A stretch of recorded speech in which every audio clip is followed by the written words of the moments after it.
s'il veut dire ce qu'il veut dire. Si tu le dis comme bonjour, déjà il veut beaucoup moins dire ce qu'il veut dire. Ça veut quand même un peu dire félicitations, non? Oui, mais pas plus, vraiment pas plus. J'ai haï cette soirée. Tu es consciente de ça.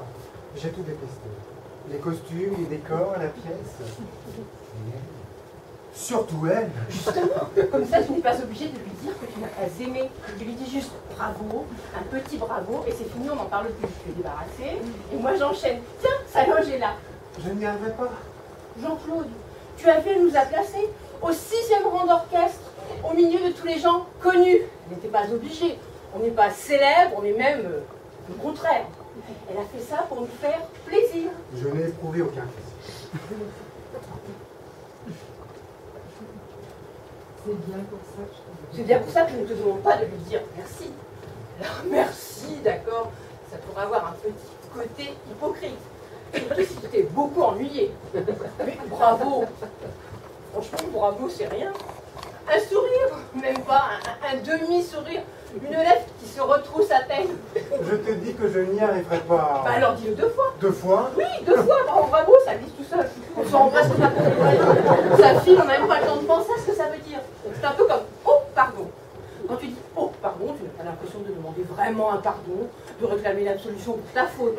Non, c'est une petite phrase qui t'échappe. Et pourtant, le type sur qui tu viens de renverser ta bière et qui a envie de t'égorger, en t'entendant dire oh, pardon, ça pèse aussitôt. Comprenant que ce n'est pas un goujat qui lui a acheté sa veste, mais un homme bien élevé, et il le devient à son tour en te répondant « Je vous en prie ».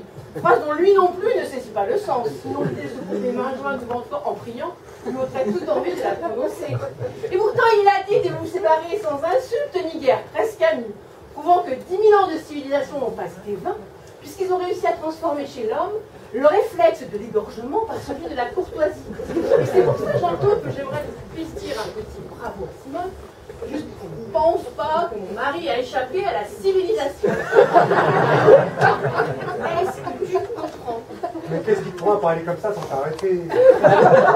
On vient entendre ta sœur pendant presque 3h30. Parler. J'ai cru mourir. Et toi maintenant tu t'y mets. T'agis ou quoi?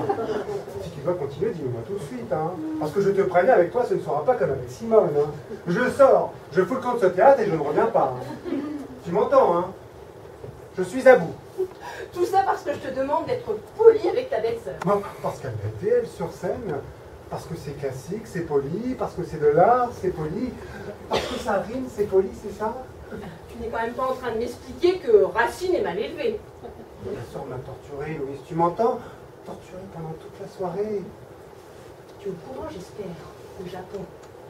Vengeance suprême pour le samouraï, blessé à mort et de dire bravo à son adversaire. C'est un mauvais exemple, je vais être. Dommage. Un peu d'Extrême-Orient aurait pu t'aider. Mais d'un quoi?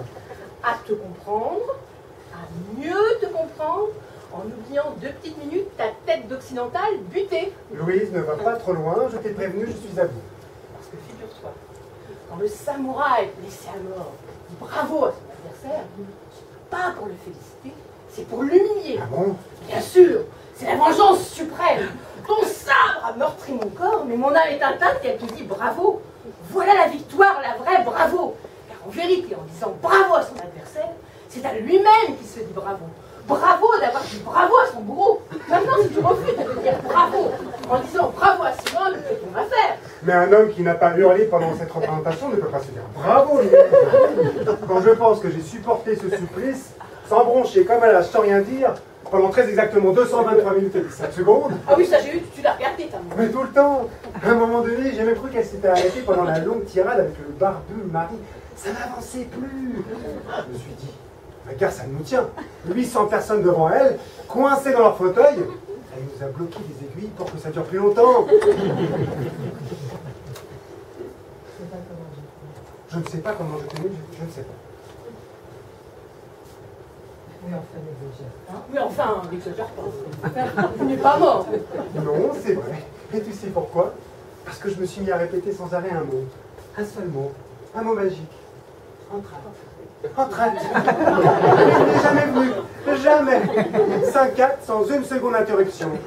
Louise, tu appelles ça la civilisation? 15 ans, Jean-Claude. 15 ans que Simone attend d'entrer à la Comédie Française. Ça y est, c'est fait, elle est engagée. Et miracle, on lui offre le rôle dont elle rêve depuis toujours. Ce soir, pour la première fois de sa vie, elle vient de jouer Phèdre dans le plus prestigieux théâtre d'Europe. Et toi, son beau-frère, tu n'es même pas capable de lui dire bravo, même un petit bravo. Mais qu'est-ce que tu es devenu, un animal? Elle vient de jouer Phèdre pour la première fois de sa vie. Mais tu te moques ou quoi? Les jours de notre mariage, t'as oublié peut-être? Elle en a déclamé un morceau en plein milieu du repas, comme ça, sans prévenir personne. Même qu'après, les enfants ont pleuré et qu'aucun invité n'a voulu danser. Et que mon père a gueulé sur le tien. Pour ça, il nous a foutu une ambiance de merde avec sa vocation de ses Alexandrins. C'est maman qui lui avait demandé pour nous faire une surprise. Ah, la surprise, ça a failli être que je quitte la table. La table du plus beau jour de notre vie. Je t'aime quand même. Pour rester immobile 20 minutes, le couteau planté dans le gigot pendant que l'autre historique faisait sa poésie en se caressant les seins. Et 20 ans après, elle remet ça à l'intégrale en plus. Et tu vois, je lui dis bravo à cette grosse vache. Jean-Claude! Quoi, Jean-Claude? Elle a pris 20 kilos, Simone, vrai ou faux? C'est l'angoisse! L'angoisse d'attendre ce rôle. 15 ans d'attendre, forcément. Elle a compensé par la nourriture. Mais franchement, c'est pas ça qui compte. Bah, quand on habille en toge, ça compte quand même un. Pourquoi tu es venu, Jean-Claude? Pardon? Pourquoi tu m'as accompagné à cette générale? Tu plaisantes. Pas loin du monde. Tu connais la silhouette de Simone, tu savais qu'elle allait jouer Phèdre. Pourquoi tu es venu? Et parce que ça fait 3 mois que tu me bassines jour et nuit avec la première de ta sœur, qu'il ne faut rater sous aucun prétexte. La soirée du 24 février était soulignée en rouge dans tous les calendriers, tous les agendas. C'est devenu une fête familiale. Chez nous, cette année, on a eu Pâques, Noël et Phèdre. Et à ce propos, je peux signaler que ni ton père ni ta mère n'étaient là ce soir. Mais elle n'avait que 2 places pour la première. Mais pourquoi c'est tombé sur nous? Et oh, Hein? oh, est-ce que tu peux lui dire oh? Elle sort de sa loge, c'est toi qu'elle regardera en premier, j'en suis sûre. Tu la serres aussitôt dans tes bras, pas besoin de lui dire très fort, tu lui susurres juste dans l'oreille oh.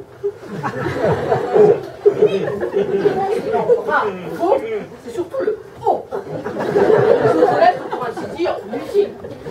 J'ai entendu à la fin de la pièce, les gens applaudissaient et criaient bravo, oh, oh. C'est surtout le oh qui résonnait. Oh, oh. Et pour être honnête, un petit rien de veau. Veau. Voilà veau, ce serait parfait. Tu me demandes de dire beau à ta sœur.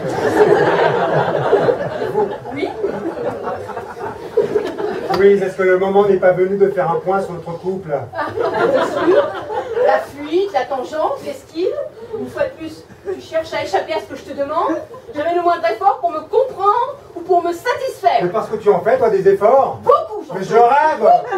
Je te signale que j'étais déjà proposé de retirer 75% du mot bravo. Après m'avoir fourni quelques minutes. 3h30. Dès lors qu'on est en train de passer à piétiner devant sa loge, ça compte pour du beurre. Elle se lave, tu ne vas quand même pas compter de la même façon. Simone dans Phèdre et Simone sous sa douche. Mais c'est toi que je compte en ce moment, Louise. Toi qui mets plus de temps qu'elle sur scène, qui t'ajoute additionne à ta sœur, j'ai un double ration. Et je me rends compte que dans un théâtre, vous êtes les mêmes, aussi assommantes l'une que l'autre. Détrompe-toi, Jean-Claude. Je suis très loin d'être comme Simone. Très loin. Parce que moi, dis-toi bien que si un jeune homme aux cheveux bouclés, les mollets sanglés par des lanières de cuir, traversait un jour ma vie, je pars avec lui, illico, sans hésiter, sans me retourner. Je file avec Hippolyte à Skiathos, à Skonios, à Mykonos, où il voudra, et je te plante là, avec ton cerveau de colacante.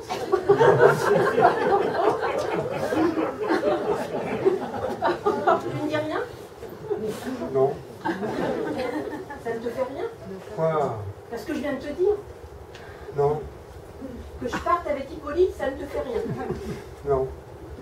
Même dans une île grecque. Non, cerveau de coléacant, c'est l'enfer. Non. On aurait dit.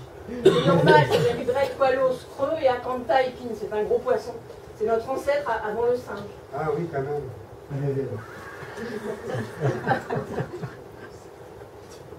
Pardonne-moi, je ne pensais pas ce que je disais. Tu ne m'aimes plus? Et tu me le dis à la Comédie Française. Je crois que ni toi ni moi, on gardera un bon souvenir de cet endroit. Où tu vas? Dehors, boire une bière. Tu reviendras? Je ne pense pas. Fais attention de ne pas la renverser sur ton voisin. Je serai. Ah, ma chérie, tu es là. Ma pauvre chérie, tu es tout bouleversée. C'est parce que c'est une pièce qui parle très fort aux femmes, je sais. Non, c'est parce que c'est bouleversant de voir sa sœur appeler pendant 20 minutes. Jean-Claude m'a quitté. Ton mari? Oui. Quand il t'a quitté? Là, maintenant. Avant la fin de la pièce? Non. Oh, tu m'as fait peur. C'est incroyable, ma chérie. Jean-Claude te quitte le soir de ma première de Phèdre et tu te souviens de ce que je vous ai joué le jour de votre mariage? Bien sûr que je m'en souviens. Pauvre connasse.